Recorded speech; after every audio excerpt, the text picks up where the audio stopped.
vyema muweke kitako kwa busara kumweleza, siwe kama mbwa koko ukabweka kwa jazba.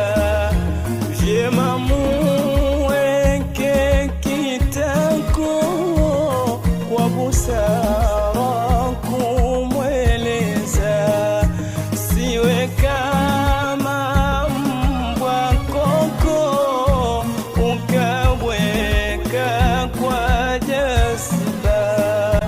Haujui kesho